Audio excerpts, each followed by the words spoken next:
Okay, I think time to start.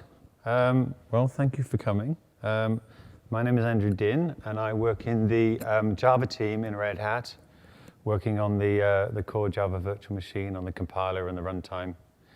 And I've done a bit of work on the garbage collector, the new garbage collector we're going to add to OpenJDK Shenandoah, which Christine Flood will be talking about this afternoon. So I recommend you go and see that if you're interested in what's going on in OpenJDK. Two of the other things that we produce in the Java team, first of all, there's the two tools that I'm talking about here, and this work relates to something we've done recently to integrate the two tools. Thermostat is a monitoring tool that's used for monitoring the execution of a JVM or a cluster of JVMs, possibly on a distributed cluster of machines. And it's sort of fairly what you expect from something that gives you performance monitoring and measurement from different aspects of the operating system and the behavior of the JVM. Byteman is a tool that I developed I started about 7 years ago, and it's a tool that's mostly used for testing, but it also provides capability for monitoring and debugging Java applications, and especially ad hoc monitoring of things that you just might suddenly find interesting to see what you can find out when something goes wrong in a program, because it's a very flexible tool for extracting information from JVM using bytecode rewriting.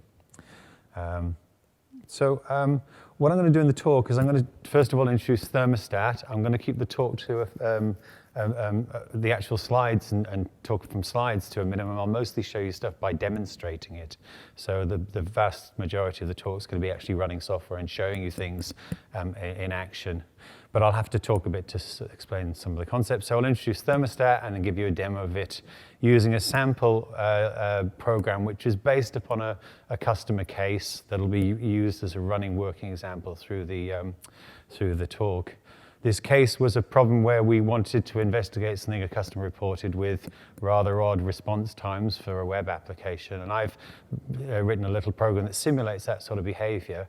We used Thermostat to identify at the first level what was going on, and then we used Byteman offline, not incorporated into Thermostat. This is before this work was done, to identify more details about what was actually the problem with the program. So I'm going to replicate that with a program that simulates a similar sort of behavior and show you what we did with Thermostat. But this time I'll be driving Byteman from within Thermostat to get the fine detail. So it'll show the benefit of using Thermostat and Byteman together. And hopefully by the time I've gone through introducing the two things, showing it working together, I'll have time to talk about what we want to do to improve this bit to get it out in the next release of Thermostat, and also things we might do to take it further, depending on what sort of feedback we get from people using it. So let's start with Thermostat first. So Thermostat is a monitoring tool for Java deployments. You can actually use it in production for monitoring your live deployed applications. It's also useful during integration and system testing to see what the JVMs are actually doing. And you could even use it in development to find out things about what's going on in the runtime when you're running your code and it doesn't necessarily do what you expect. It has two standard modes of use, the local versus distributed mode. So you can just run Thermostat on the local machine, your local Linux machine, and see what's going on in any JVMs in that machine. But also, obviously, for production use, you'd want to be able to run it on a cluster of machines and monitor multiple JVMs on multiple hosts. So it has that capability. Obviously, again, for production use, you'd want to keep track of performance information, performance measurements that you've made over time so you can compare things. So as Thermostat collects information about execution and what's going on in the Java runtimes and the operating system, it stores it in a persistent storage, store. It's actually using MongoDB. It could be any database. We're not committed to using a particular one. It's pluggable. And that means that you can build up performance information over time. I'll just be starting from a clean database, and in fact, I'll trash it between runs to placate the gods of demos to make sure nothing goes wrong. But that's part of the model of how you'd use it for production deployments. It's built around a plug-in model. So for every information source that provides an input to Thermostat, Thermostat sort of has programs that run a couple of processes that essentially are a bundle of information capture components a bundle of components in the storage agent that manage storing and retrieving information to persist it, and a bundle of extensions for either the command line component or the GUI component that allow you to either get a textual representation of information that's been captured from some information source or a GUI representation. So you can extend Thermostat by building a plugin which implements each of these three components.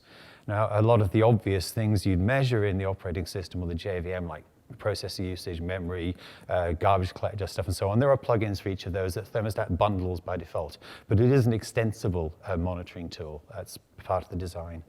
And so we've used that extension to add an extension that allows Byteman to be driven from Thermostat and allows Byteman to capture information about what the JVM is up to, and then Thermostat can collect it, store it, and then present it either as data, as textual data, or graphically.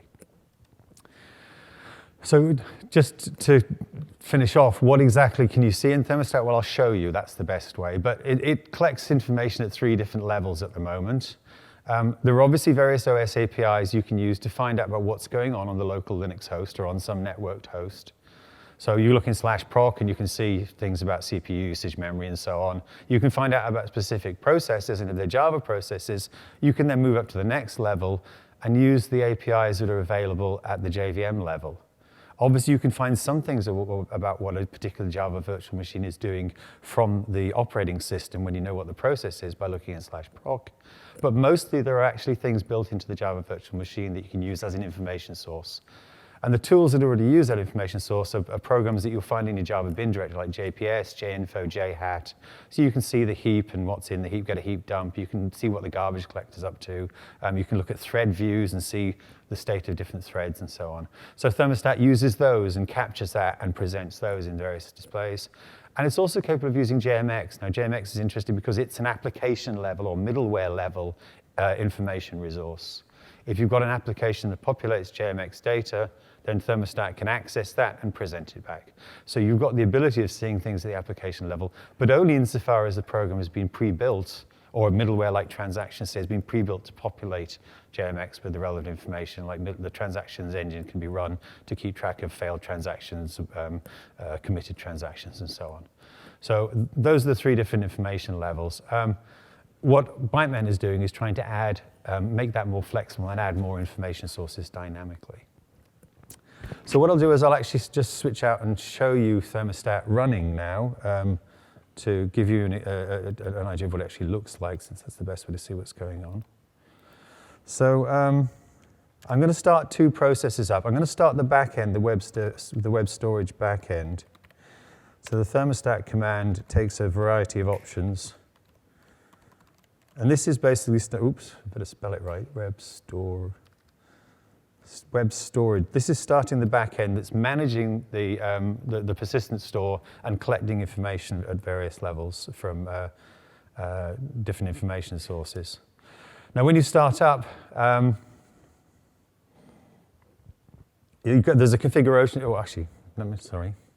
I'll do that again. I'm going to actually clean out my existing Thermostat store, so I start from clean, just to make sure I don't have any hangovers from any previous runs that might cause trouble with the demo.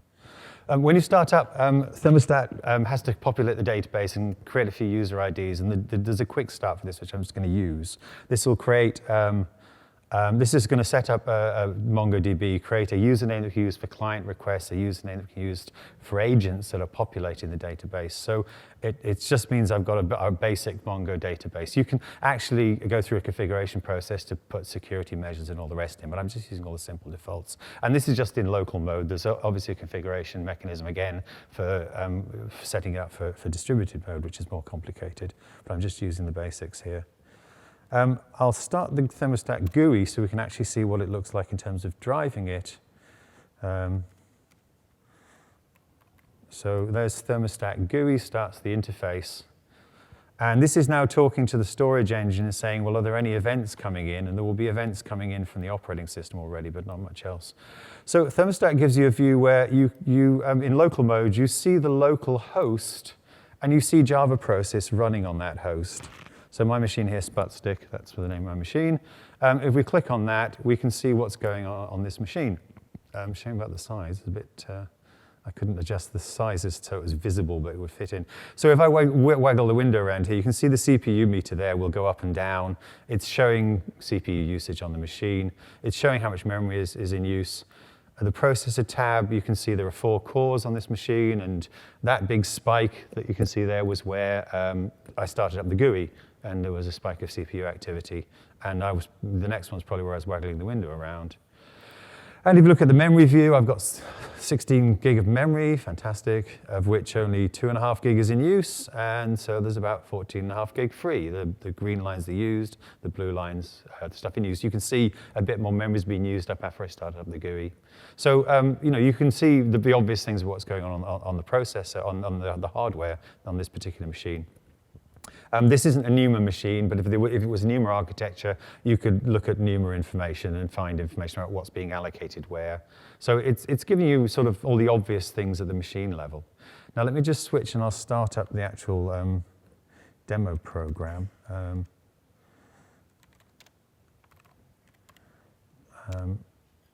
And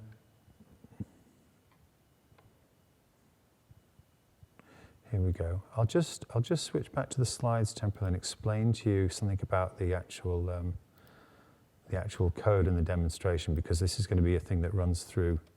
So this was based upon a customer application, and the customer had a web application which was manifesting very different behaviors at certain times. It was doing the same sort of tasks, but according to what sort of information came in, some of the tasks ran very slowly and some ran very fast.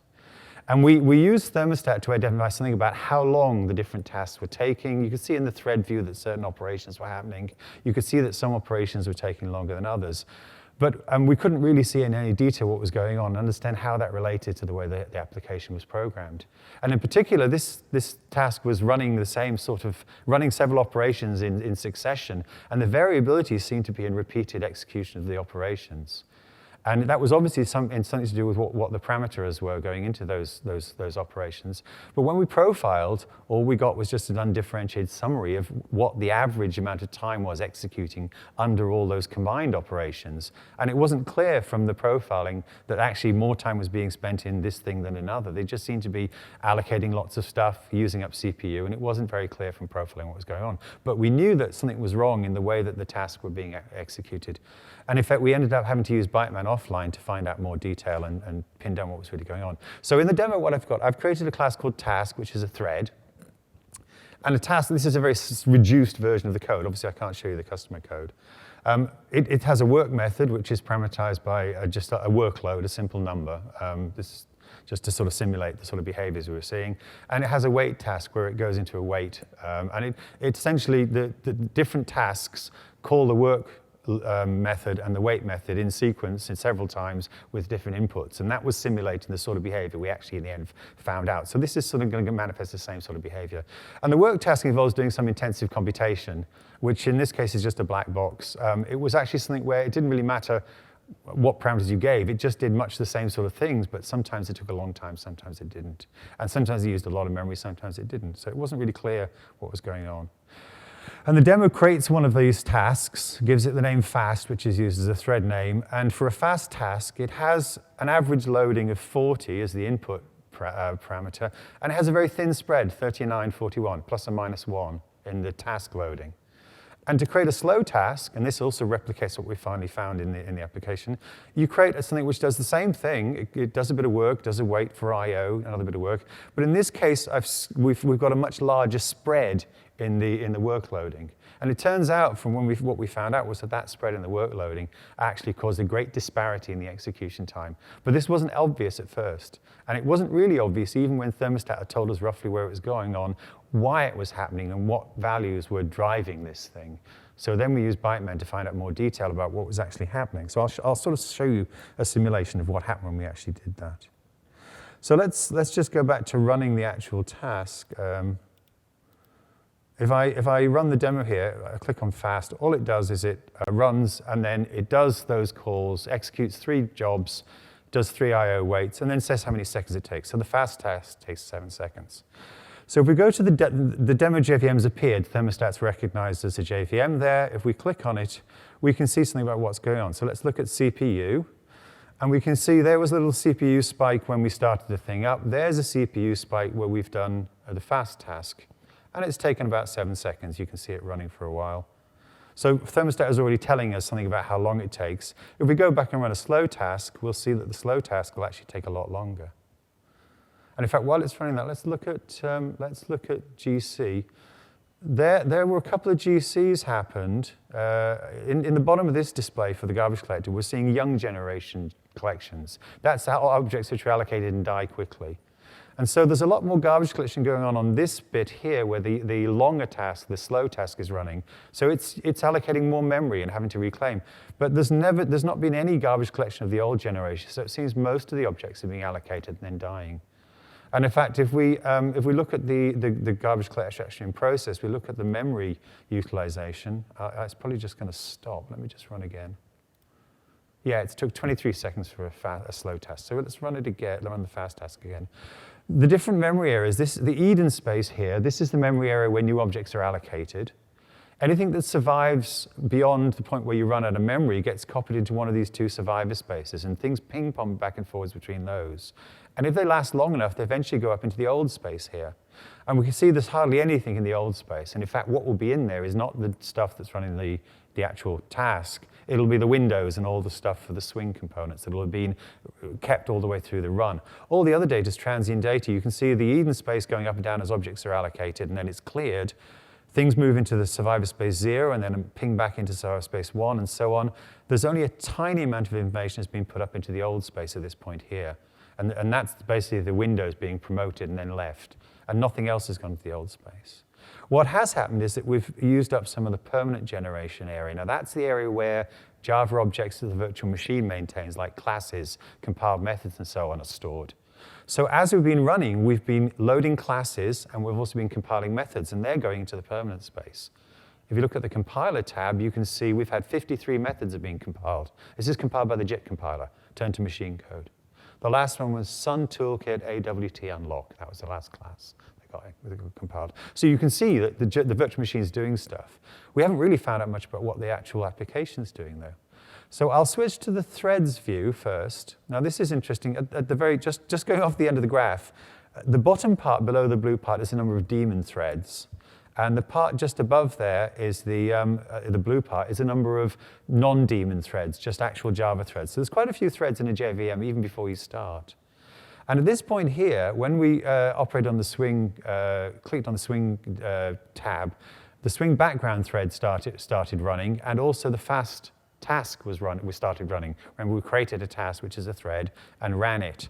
So there's 2 threads added, and then when the fast task finished, the thread count's gone down. It's gone up again when the slow task started, and then up and down again for the fast task. So we can see already that the tasks are taking different amounts of time. I'm going to actually look in more detail at the timeline to see what the threads are doing. So if I go to the timeline tab and I start monitoring threads, we're now continuously monitoring the behavior of threads in the runtime. So let me run the task again. I'll run the fast one. When I click on fast, right down at the bottom here, a new thread's been added. And you can see that the blue line there is when it's runnable. That's when it's doing that intensive computation. The little orange spot is where it's gone into a timed wait.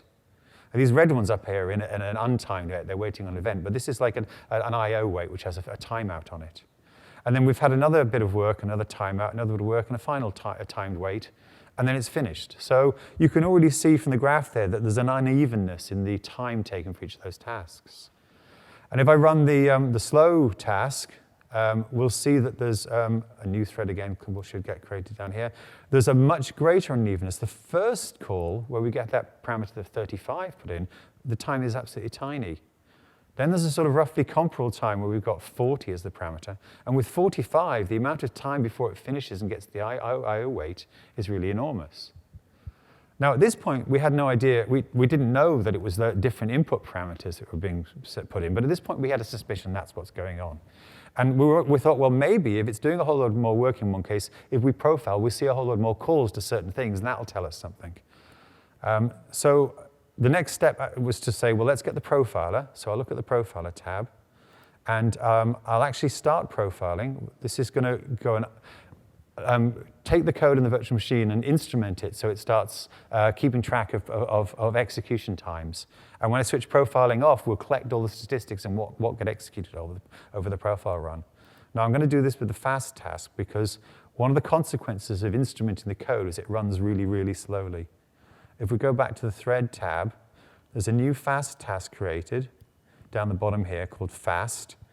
And look at that first task that took a very small amount of time, about a second. It hasn't even got to the first I/O wait yet because profiling really slows the code down if you do it at the Java level. It's a really very inefficient way to do measuring what the code's up to. And actually, it interferes with the information you get because there's so much time running the profiling code that you're really skewing the statistics. So it's already not a reliable source of information. There's the first I/O wait. And what I'm going to do is actually just stop at that point and switch profiling off because it'll take forever otherwise. And you'll notice that now the fast task is going to finish quite a few seconds later, 46 seconds. So the profiling really slugged it there. If you look at the thread view, you can see it actually, partway through the second task, we speeded up, and the third task just took a few seconds. So what does the profiler show us? Well, we get information from that profile run about which methods were being executed and how much time was spent in them. And not surprisingly, 98% of time is in that compute-intensive method. 1.2% of the time was in an I/O wait method. And the rest was nothing. I mean, that was where all the work was. Now, when we got the profile on the actual application, there were some methods that were called inside that intensive compute method, but we didn't know which call they were under. All we see is the aggregate for each of those calls. And there wasn't anything which stuck out as something that was called from one place and not another that was an obvious indicator of where all the time was going. So although we've identified a lot of the problem here, we don't really know what's going on. It would be nice if we could actually get information out of the application, see what values are going into those calls, actually get the elapsed times out of them, and see if we can view what's going on to get more information, and then work out what we need to look at further down in the calls hierarchy to identify things. Because although this has been very helpful, it's not really given us all the information we need. So I'll just shut that down and come back, and I'll talk a little bit about Byteman, and we'll see how Byteman can actually help us to do exactly that. Let me just shut the processes down. I'll go to the storage server, and I'll kill that as well. OK. So what's Byteman going to do to help us? What does it do to provide any help? Well, Byteman's a tool that's, for the most part, used for testing. Most of the users who use it are testing things with it. But our support team use it for monitoring and debugging JVMs, and particularly for finding out what's wrong with customer problems. And the reason they can use it is the type of tool it is. It's an instance of a thing called a JVM-TI agent. JVM-TI is the Java Virtual Machine Tools interface. It's a plug-in mechanism that allows you to have either Java code or C++ code, get its hands on the internals of the JVM and get special access and extend the sort of capability you have for seeing what's going on in the JVM and actually change the way that things work in the JVM. So Byteman is a Java agent rather than a C++ agent, and it's just a Java jar, a load of Java classes in a jar with a specific class which is used as an entry point method, which provides an entry point method. So you push your your agent jar at a virtual machine and say, please install this agent, and what it does is it calls an entry routine in your code, and your code gets to run. So, nothing particularly special. You can either do that at startup, or you can do it by loading up your Java jar into a running JVM. But what's special is that the agent gets given a handle on an instance of a class called instrumentation. And this class gives the program very special privileges to access things that are inside the JVM, inside the Java runtime. So it's able to search the class base and find any class and do operations on that class. In particular, it's allowed to change the bytecode for a class and redefine the bytecode for a class. And now, if it's a class that's already in the runtime, like Java lang thread, you're only allowed to change the method definitions. But you can make the methods of thread do whatever you want. It's an incredibly powerful mechanism you're given here. If a class gets loaded at load time, you can even change its super hierarchy, what interface it implements, add methods, delete methods. But you can't do that for existing classes. You can only just change the methods because you can't break existing instances. And so what Byteman does is it only ever changes method code, and it adds behaviors that weren't in the original code. Now that's fine if you understand bytecode. If you had to do all this at the bytecode level, that would be about, maybe 20 users worldwide who'd even consider using it. It's not a very useful mechanism. Byteman makes it easy to do this by allowing you to describe what you want to happen at the Java code level, not at the bytecode level. So you describe what you want to do in terms of some location in the Java source code, how you want changes to be made. You provide what's essentially Java code that you want to be linked in, and that Java code will get translated to bytecode and inserted at the location you specified by Byteman. So it's as though you'd written that code in there before you actually compiled and deployed it. But you don't have to recompile or redeploy. It just adds code. So you can inject trace statements as the most obvious thing to see what's going on. You can inject stuff that dumps things to file, that talks to a remote agent, whatever you like. Any code can be installed. It can be installed at almost any point inside the Java code base. And what we're going to do with Thermostat is inject code that talks to the storage engine and generates events and passes data to the storage engine. And that means that then they can be visualized by the GUI front end, or they can be read off as JSON records from the command line. Sorry?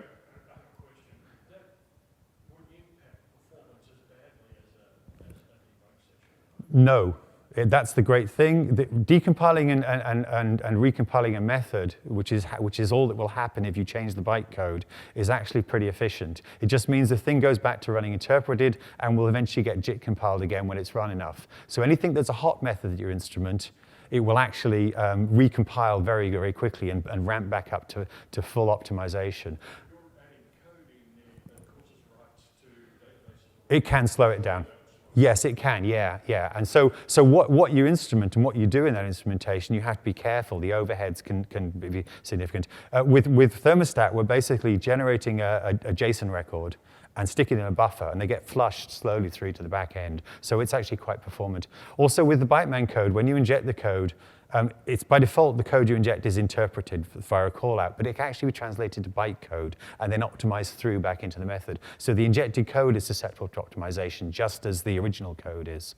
So that's taken care of with the compile option for Byteman. So it actually isn't that inefficient. The first time you run something, it has an overhead, but that's like any Java code. First time you run it, or first few times, there's overhead, and then it gets optimized by the optimizer.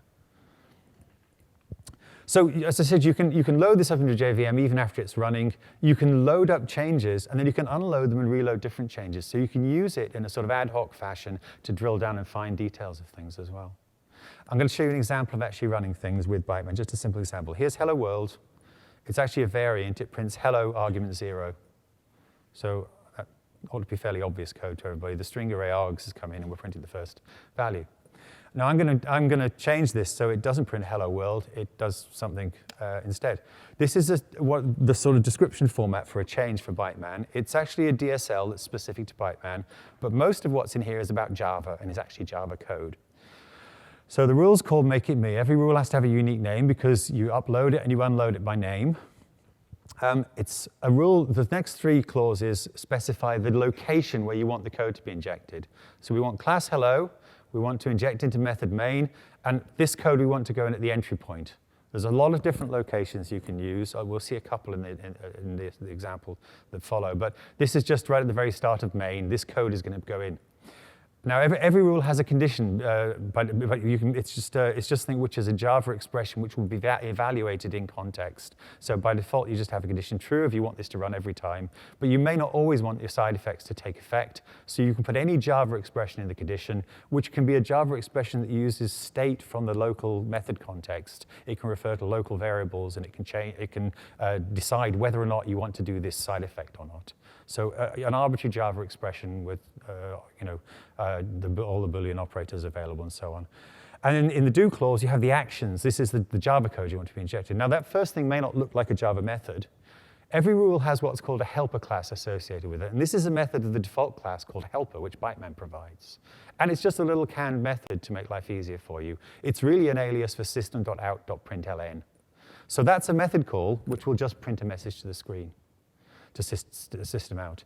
There's actually variants of trace and trace-ln which will print to files as well. And there's a whole lot of other convenience methods. We'll see a few for keeping track of things and counting and keeping track of timings and so on. So we'll come to them in a bit. So that's just a bit of Java code. That's a method call.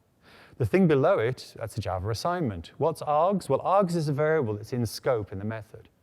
So if you want to refer to a method variable rather than a variable that's introduced in the rule, as we'll see later, you have to say, this is a method variable. I want you to do dynamic linking here. So when this code gets injected, this has to be translated, and $args is recognized by Byteman as a reference to that parameter variable. I could also refer to it as $1 if I didn't have symbol table information. But if you compile with -g, Byteman knows that main has a parameter called args. And so $args is referring to that string array. And Byteman type checks this code as well. $arg0 is a string slot in an array. And Andrew is a string. So that's going to update that string slot. And you could write an object field. You can actually write private fields, read private fields. You can call private methods. Byteman bypasses privacy restrictions as well. So everything is accessible or updatable. So what this rule is going to do is going to print a message and then stop it saying, hello, what have you said? It's always going to say, hello, Andrew. So let's actually run that. So if I run it normally, it'll print hello world. In order to get your agent loaded on the command line, you use the -java agent argument to Java. And you give it a path to the jar that has the agent in. And that entry routine can be given some parameters as well. Use an equals separator.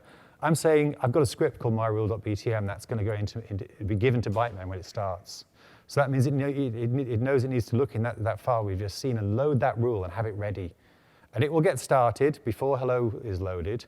And then hello will be loaded, and it will side effect the definition of main, and we'll see it will print out this. So just to prove that it works,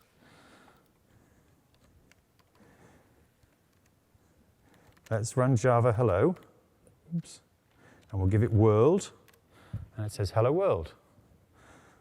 So let's change that. Let's add the Byteman agent.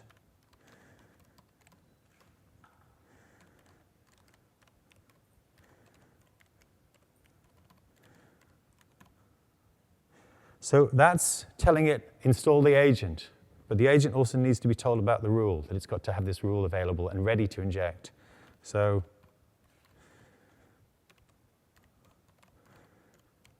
that's the file that it's in. So when I run this, the agent will start up, it'll load that script. Class hello won't yet have been loaded. The agent gets loaded before the main class. But it'll put the script aside, and when class hello gets loaded, Byteman gets told, and it says, I've got a rule for you. It transforms the bytecode for hello and injects this code. And there you go. It's just changed the code. Didn't need to recompile anything. And in fact, if you have a program that's already running, you can change the code, and it will just change in mid-flight. It's an incredibly powerful mechanism. OK. So how can we use that in Thermostat? Well, if we build the right sort of plugin, this is a way of getting events happening in the application domain, in the JDK, in middleware, in application code, and sending information, an event with a type, a marker, some sort of name for the event, and some properties which will be values you've collected from the method context. You can bundle them up and send a message to the storage engine. So if we have a mechanism to do that and load Byteman and provide a message send operation, then we can send messages to Thermostat. So what we really need is for Thermostat to automatically install Byteman into a JVM on demand when we need it. We'd need some sort of interface from Thermostat so we can provide some rules, and it will upload them, and those rules need a mechanism to send messages back. So Thermostat provides a helper class that extends the current helper. You've got all those nice convenience methods you have at the moment, plus you've got a method on this helper class called send, which sends a JSON format record back. And the GUI will collect all those metrics. The storage server will collect all those metrics. And from the command line interface, you can just view them as JSON records in JSON format. But you can also view them through the GUI, and I've provided mechanisms for drawing graphs to display properties of the incoming JSON records, graphing different fields or graphing them by marker. So you can select records you're interested in and then show them. So what we have is a prototype of that, which we're hoping will go in the next release. But just think of what you've got now. What you've done is you've extended Thermostat so you can have dynamic, programmable information sources that capture events and parameterize them with data from the event context and feed them into this monitoring tool. And the monitoring tool is then able to collect them for you and visualize them for you. That's an enormous extension to the capabilities of the monitoring tool. And that's all alongside all the existing metrics in the same utility. So to demo that, I'll just go back, remind you that we had this program that's got slow and fast tasks. What we really would like to do is have some way of identifying when the work method gets called, what's the input that's going into it? What's the number I? What's the value of that variable I that's actually parameterizing the task? And if we could have a timer that we zero at the start of the method, and then when we return from the method, have a rule which finds the elapsed time for that timer, that would mean we could actually send an event at the end of the record that says, this is how long it took. So you can get a call event and a return event. And it would be nice if we could do the same for the IO wait method, if we could instrument them so we can get this information out of it. And then, depending on what we find, then maybe we go back and we'd instrument compute intensive to find more information. Once we see what's happening at the top level, we can then try and develop some other rules and so on. So we can recursively work our way through the code and see what's going on using Byteman. The first rule I'm going to show you is a rule which makes sure that we've got a timer that we can use for timing calls, and we've got a counter that we can use for identifying whether this is the first call, the second call, or the third call. So this rule is injected into the class task. Init is the internal name that the JVM uses for a constructor. Any constructor actually has a name init and a signature for the argument pattern. So we're injecting into the constructor for class task with this rule here. And it's injecting at exit because you don't want to actually run until the object's been fully initialized. You don't want to inject code earlier than that. So this task object, when it's been created, when we create a fast task or we create a slow task, this rule is going to get run. Now, the two built-ins that I'm using, these are methods of helper, and they're also available from the thermostat helper. Create timer asks Byteman to allocate a timer, and it's using $this, that's the object that's just being constructed, as a label, so that in later calls, we can, if we're running a method of that task, we can use the task to identify the timer that Byteman created. So we've got a timer stashed away for each task. And we've got a counter that's initialized to 0. And again, it's labeled with a task. So Byteman's managing a timer and a counter every time we create a task. And we can use those to 0 at the start of a method and to find the elapsed time at the end of the method. Or across successive calls, we can increment the counter. And we know this was call 1, call 2, call 3. Now, the next 4 rules are basically rules which are going to generate an event when a method gets called or when a method returns. So this is the rule for entry to do work. When we enter into the do work method, when that call's just starting, we're going to have a specific helper class. So the rule says I need the thermostat helper. I need the send method that provides. So that's added to the suite of available built-ins. And this rule is now introducing some local variables. I'm basically computing in advance the values I'm going to put in line into the send message at the end there. So the first variable count, it's automatically typed. Increment counter takes the counter associated with $0, that's the task. That's just the index notation for the target object for a method call. I could say $this, I say $this later actually. So I'm incrementing the counter associated with this task. So the first time this gets called, the counter's got value 1. When do work gets called again, the counter's got value 2. So we've got a unique number for each call. And we can use that to generate an ID that's an ID that identifies this particular task. If it's a fast task or a slow task, it will have been created as a thread, remember task subclass thread, with name fast or slow. Now getName is a message that a thread provides to return the thread name. And Byteman knows that $0 is a task, therefore it's a thread, so it retrieves the thread name. So that's going to be fast or slow. We put the prefix work on, and we put the count on the end. So we've created a unique string. Work fast 1, work fast 2. For each call for the fast threads, we'll get those values. If we're doing calls for a slow thread, we'll get work slow 1, work slow 2, and so on. And input is $1, it's the first argument. So that's an integer value. So once we've got those values computed, we can then actually do the actions. We're just about to start a method call, so we reset the timer associated with the task. So we've got a 0 point. And we send a message to thermostat. Now, this is the way you construct a JSON format message. The marker, the first string there, is a marker for the record that identifies its type. So this is a work call. So we put the marker work on the record. And the JSON record has 3 fields. This is a call transition. When we have the rule where we return, we'll send a return transition. So that field transition is a symbolic value that has 2 possible values, call or return. It's a category data value, essentially. Input has a numeric value, and ID has a string value, which is a unique ID for this particular call point or return point and for a given task type. So this is going to create a record with 3 fields, symbolic or numeric data, and it will send it to the storage engine. Now that records the fact that we've made a transition into a call. Obviously, do work at exit, we can inject code that sends a message that the work call has returned. So we construct, this time we just read the counter because it'll still be call 1, 2, or 3. We don't need to increment it until the next work call. We create the same name, work fast 1 or work slow 1 or whatever. And this time we use get elapsed time from timer, using the task as the identifier for the timer. So we know how long that call's taken. We zero it at the start, at entry, and we've got the elapsed time at exit. So we can send that message now to thermostat. It's still a work message, it's got the same marker. It's got a transition in it, this time it's a return transition. It doesn't have an input, it's got an elapsed time, so it's still got a numeric field. It's a variant record, but it doesn't matter. It's still got information that's irrelevant to this type of event, and we can pick and choose which information we actually look at later. And it's got the same ID as the corresponding call. If we had a call for work fast 1, this would be the return for work fast 1. And similarly for 2 and 3 and so on, and for the slow tasks.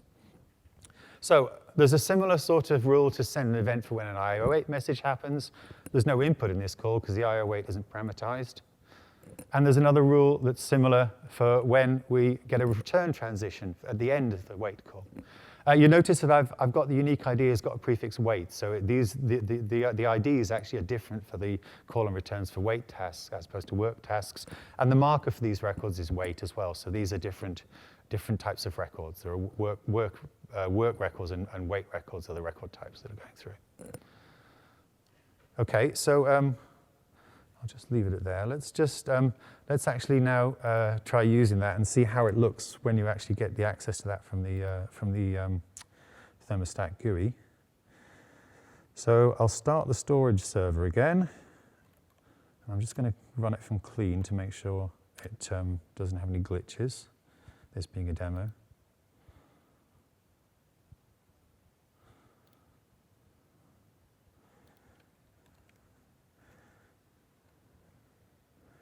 We'll start the GUI.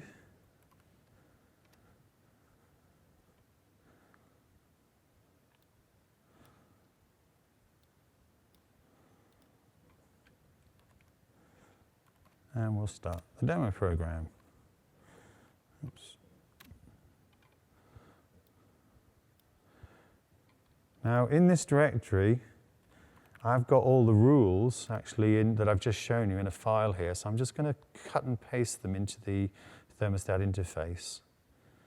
I mean, obviously it would be nice if thermostat could auto-generate a whole lot of this stuff for you, but at the moment you have to write all the rules yourself from scratch. So if we go to the demo JVM here, there's a Byteman tab, and the first sub-tab there is the tab where we load up rules. So that's all the rules I just showed you. So those are rules that we'll need to send events to identify start and end of method calls. And I just click on the little icon there to upload them. And if we just go back here, you can see I've got Byteman trace enabled for this current version. There's loads of messages coming out of Byteman from the transformer, which is the thing that does all the code transformation, saying, yeah, I've inserted code into class task for the IO8 ended rule, for the rule work ended, and so on. So it's actually changed all the Java code. It's uploaded those changes in. So we haven't got any metrics back, but we haven't run anything yet. Let's run a fast task and see what happens. There we go. There's messages flooding in. Every time this needs to update automatically, it doesn't unless I actually type something. We've actually got, you probably can't see this, but that's a work record. And its ID is work fast 1. So that was the first call to work method from a fast task. And the input's 39, and it was a call transition. And then there's ID work fast 1, elapsed time 1,180, and it's a return transition. So we've got these JSON records as expected with the marker for what the record type is and the property fields we were expecting. So let's see what we can do to actually look at those. Now, I can pick fields out of those records they want to graph one against another. So there's a timestamp associated with each record. So I'm going to graph along the x-axis the timestamp of the records. And the field I want to graph is the transition field, which remember is either call or return. So if I generate the graph for that, Actually, I'm going to filter it. Well, I'll explain. There was a call here, which was the first work call. And at this point here, there was a transition to the return, because we've got a record with return in it. And there's an immediate transition back to call because we had the call record for the I/O wait. So if you looked at the metrics here, the first work call, it has transition call. The work return has return. We get call and then return again and so on. So we're seeing these transitions displayed over time. If I just filter out by marker, and I say I just want to look at the records which have work as the marker. So I'm going to just filter to a subset of that. It becomes a bit clearer. There was the call event for the first call to do work. And there was the event where we generated a record with return in it. It's changed state to return. So that took about a second. There was a half a second before another work record came in while we were doing the I/O wait. And there was another record came in with a call transition. And then there was a return transition in the field that was sent in that message there. So there was about 1.5 seconds for the second call. And then the third call, we can see it's taken about 3 seconds. So let's take different records from the fields. If we take the ID field, each event has a unique ID in it for either the call or the return.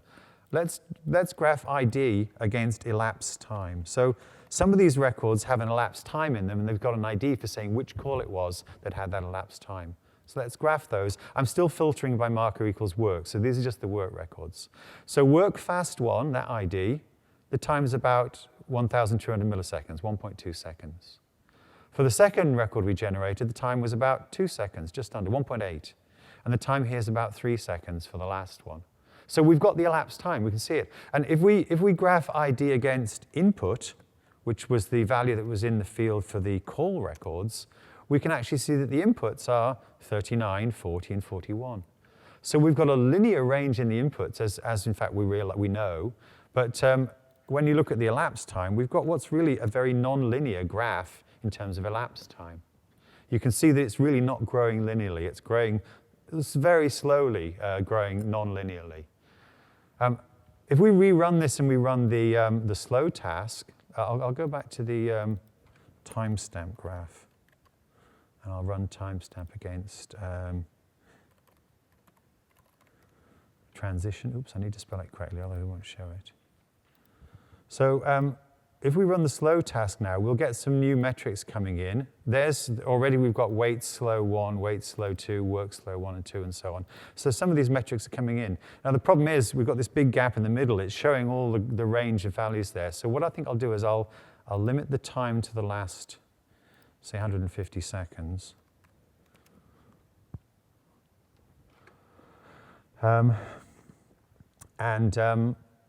We look at that, we've just got so now we've got all of the metrics have come in. We've got the first call where we had input 35 was really tiny elapsed time. The second call was about 1.5, 2 seconds. The third call is almost 20 seconds.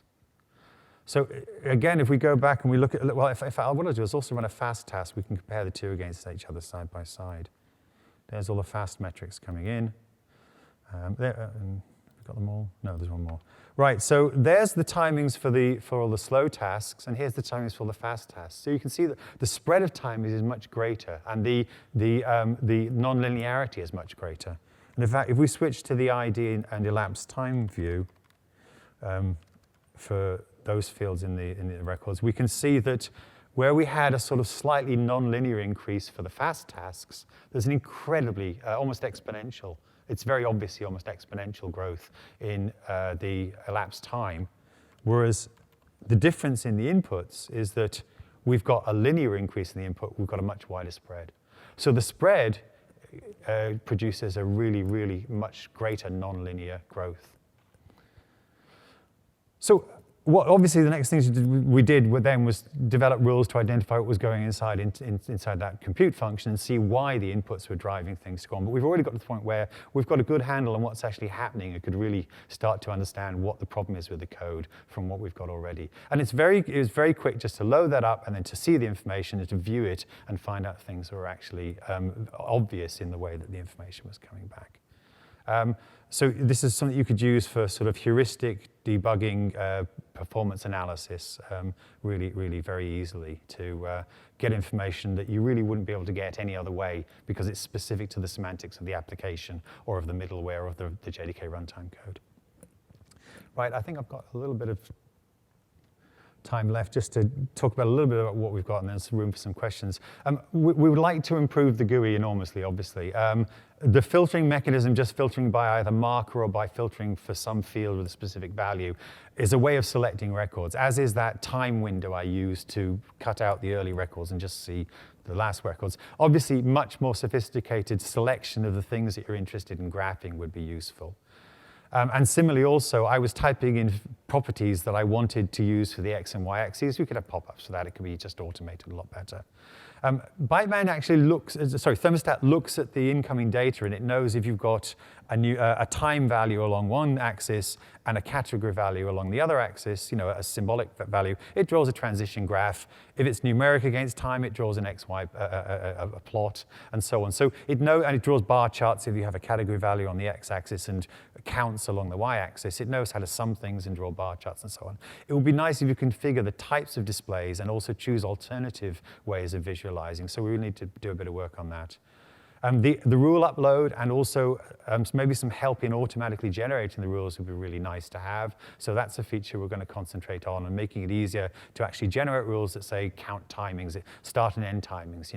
It's obvious to inject a rule that starts a timer and then measures the elapsed time. So we could maybe automate some of the process of constructing the rules. And all the comms at the moment running distributed, there's a few issues with collecting all the information centrally and recording it. So we've still got some work to do in making that a bit more bulletproof. I mean, it works, it's got potential for things to break and get wedged. So we're hoping to get this into Thermostat 2, which should be out in a matter of some weeks. And we'll be refining this in later versions. So I'd really like all of you to try it out and see what you can do with it and see how easy it is to use and see if maybe you can find things that we could do to improve it.